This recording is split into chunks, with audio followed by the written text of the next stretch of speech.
सो दोस्तों पुष्पा इम्पॉसिबल में आप लोग देख सकते हैं कि यहाँ पर जो पुष्पा है अब वो यहाँ पर प्रोफेसर शास्त्री से बात कर रही होती है और कहती है कि सर आपके जो यहाँ पर कंपनी के मेन बंदे हैं ना मुझे उनमें कुछ गड़बड़ लग रही है। तो दोस्तों प्रोफेसर शास्त्री कहते हैं कि पुष्पा जी आप क्या हमारे ऊपर इल्ज़ाम लगा रही हैं, हमारी कंपनी में कोई भी ऐसी हरकत नहीं होती जैसा आप यहाँ पर सोच रही हैं, इसलिए आपकी मेहरबानी है कि हमारे ऊपर इल्ज़ाम तराशी मत कीजिए। तो दोस्तों साथ ही पुष्पा बोलती है कि सर मुझे क्या आप एक बात बताएंगे कि आप यहाँ पर डॉक्टर को पैसे क्यों देते हैं और वो यहाँ पर सोसाइटी में जाकर क्यों लोगों के लिए फ्री काम करते हैं। तो दोस्तों सर कहते हैं कि यही तो हम समाजी सेवक हैं। तो दोस्तों पुष्पा कहते हैं सर कहीं ऐसा तो नहीं कि आप तो समाजी सेवक बने हुए हैं लेकिन आगे से जो आपने बंदे रखे हैं वो कोई ना कोई गलत कांड कर रहे हैं और आपको अभी तक नहीं पता। तो दोस्तों प्रोफेसर कहते हैं कि पुष्पा जी आप कहना क्या चाहती हो कि यहाँ पर हम गलत कर रहे हैं। तो दोस्तों पुष्पा कहती है कि सर मैं आपको गलत नहीं कह रही लेकिन मैं आपको इतना ज़रूर समझाना चाह रही हूँ कि अपने बंदों के ऊपर नज़र रखिए। वो जो बस्ती को आप लोग यहाँ पर फ्री ट्रीटमेंट वगैरह दे रहे हैं ना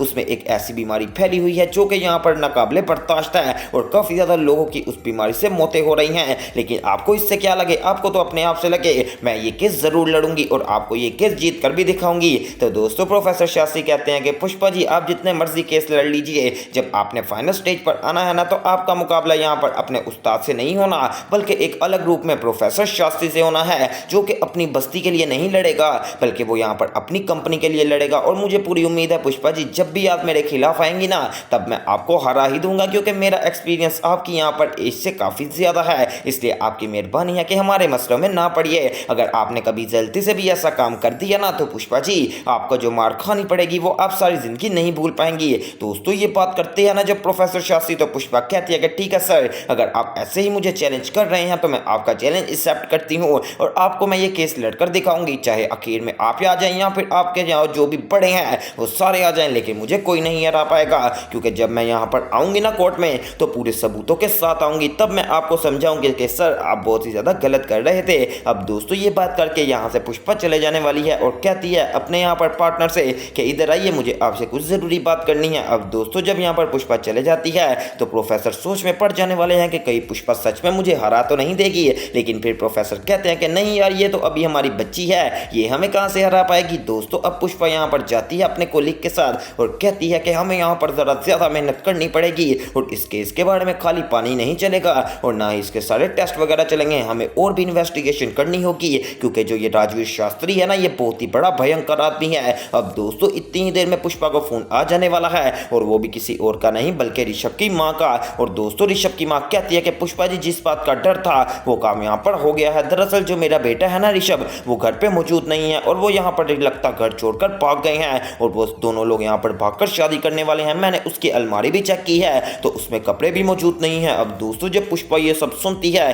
तो वो यहाँ पर अपने कोलीग से कहती है ठीक है आप अकेले काम कर लीजिए, मुझे दरअसल घर में एक ज़रूरी काम याद आ गया है। अब दोस्तों पुष्पा सीधा कॉल लगा लेने वाली है अश्विनिया को और कहती है ये अश्विनिया तो घर पर ही मौजूद है। तो दोस्तों अश्विन कहता है जी माँ घर पर ही हूँ, क्या खैर तो है। तो दोस्तों पुष्पा कहती है कि राशि कहाँ पर मौजूद है। तो दोस्तों अश्विन कहता है कि माँ वो दरअसल अभी ही बाहर गई है, क्यों क्या बात है कोई खैर तो है। तो दोस्तों अब पुष्पा यहाँ पर अश्विन को बात तो नहीं बताती लेकिन दिल ही दिल में सोचती है कि आखिरकार कहीं सच में तो यहाँ पर वो घर छोड़कर नहीं चले गई। अब दूसरी तरफ दोस्तों दिखाया जाता है कि यहाँ पर आईपीएस प्रार्थना यानी कि पुलिस स्टेशन के अंदर दोस्तों यहाँ पर एक औरत को पकड़कर लेकर आया जाता है क्योंकि आप लोगों को याद होगा कि आईपीएस प्रार्थना के पास एक केस आया था जिसमें आजकल बच्चे काफ़ी ज़्यादा चोरी हो रहे हैं। तो दोस्तों अब फाइनली वो औरत पकड़ी गई है जो कि यहाँ पर बच्चों को चुराती है। अब दोस्तों आईपीएस प्रार्थना यहाँ पर उसको लेकर जेल में आ जाने वाली है और कहती है कि तू कितनी देर से बच्चे चुरा रही है, हमें सच सच बता दे। तो दोस्तों वो औरत कहती है कि मैम मैं सिर्फ और सिर्फ अभी एक बच्चा ही चुराया था और मैं यहाँ पर पकड़ी गई हूँ। तो दोस्तों प्रार्थना एक थप्पड़ मार देने वाली है और कहती है कि झूठ मत बोल क्योंकि मेरे पास टाइम नहीं है, सच सच बता। तो दोस्तों साथ ही वो कहती है कि मैम बस मैंने इससे पहले भी एक बच्चा चुराया था। तो दोस्तों अब प्रार्थना जब गुस्से में आती है तो वो यहाँ पर उसका गला पकड़ लेने वाली है और कहती है कि अगर तूने मुझे अब सच ना बताया तो हो सकता है कि तेरी इतनी पिटाई लगाऊं कि आइंदा के बाद तो कभी यहाँ पर चलने के काबिल ही ना रहे। तो दोस्तों अब यहाँ पर जब प्रार्थना गले से पकड़ती है कि वो औरत साथ ही बोल देने वाली है कि मैं मुझे ज़्यादा तो नहीं पता लेकिन एक रेखा बहन नाम की कोई औरत है जो कि तकरीबन सालों से ये काम करती आ रही है और वही पीछे यहाँ पर मास्टरमाइंड है जो कि हमसे काम करवाती है और हमें हमारा खर्चा पानी दे देती है। दोस्तों जब प्रार्थना यहाँ पर रेखा बहन का नाम सुनती है तो आप लोगों भी सुनकर काफ़ी ज़्यादा हैरानी हुई होगी कि आखिरकार ये रेखा बहन कौन है। तो दोस्तों आपको मैं बताता हूँ, आप लोगों को याद होगा कि कदामरी वाले में जब सीन हो रहा था जब यहाँ पर बच्ची चुरानी थी तो दोस्तों कादम्बरी की जो नर्स थी ना वो थी रेखा बहन, जिसने यहाँ पर जो दीप्ति है उसकी बच्ची को चुरा कर कादम्बरी को दे दिया था और आज तक ये राज नहीं खुला। लेकिन दोस्तों अब जब यहाँ पर इस राज के ऊपर नजरसानी कर दी गई है तो ये राज बहुत ही जल्द खुल भी जाएगा। अब दोस्तों प्रार्थना कहती है कि देख ले, अब भी तो तूने बता ही दिया है, इससे अच्छा ये था कि तू पहले बता देती तमीज से,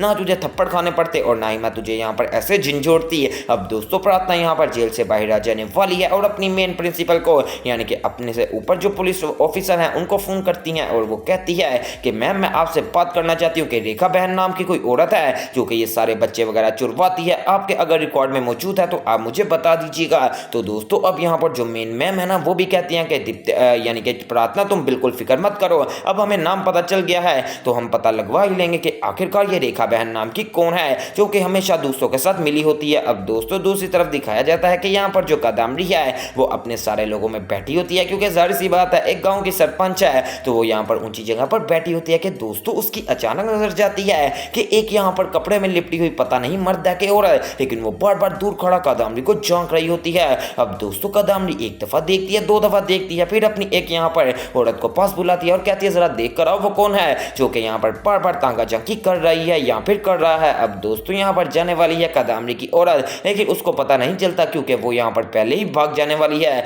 अब दोस्तों यहाँ पर वो आकर कादम्बरी को सारी बात बताती है तो कादम्बरी कहती है ठीक है, इसका मतलब ये है कि मुझे पता करवाना पड़ेगा कि कोई ना कोई पीछा करके हमारी बातें जरूर सुन रहा है। अब दूसरी तरफ दोस्तों दिखाया जाता है कि यहाँ पर जो बखूदरा सेठ है उसने दोस्तों अपने बेटे रोशन का किसी दूसरे स्कूल में यहाँ पर दाखिला करवा दिया है, क्योंकि पहले स्कूल से रोशन को निकाल दिया गया है। तो रोशन को अब कहते हैं कि तू टिफिन क्यों नहीं लेकर जाता, तो दोस्तों रोशन कहता है कि पापा मुझे भूख तो लगती है लेकिन मैं बाकी दोस्तों का चुरा कर खा ही लूंगा, क्योंकि आपको अपने बेटे रोशन का पता होना चाहिए कि वो हमेशा ऐसे ही काम करता है। तो दोस्तों साथ ही बखूदरा कहता है अरे बाप ऐसी हरकत कभी मत करना, अगर मुझे कोई तेरी अब कंप्लेन मिली ना तो मैं तुझे कभी माफ नहीं करूंगा। अभी दोस्तों ये बात हो ही रही थी और रोशन भी बखूदरा से बात कर रहा होता है कि इतनी देर में यहाँ पर सामने अंश आ जाने वाला है और वो कहता है कि प्रणाम जी, आप कहां पर जा रहे हो बड़े भैया। तो दोस्तों साथ ही रोशन कहता है अरे अंश तू जरा यहाँ पर मुझे मोस्ट वेलकम या फिर इंग्लिश में बोल, ये पता नहीं तू कौन सी अपनी प्योर हिंदी बोलता है। तो दोस्तों अंश कहता है कि नहीं भैया मुझे दरअसल यही जुबान ज्यादा अच्छी लगती है। तो बखूदरा से अपने बेटे रोशन को कहता है कि ए उल्लू के कान शर्म कर ले,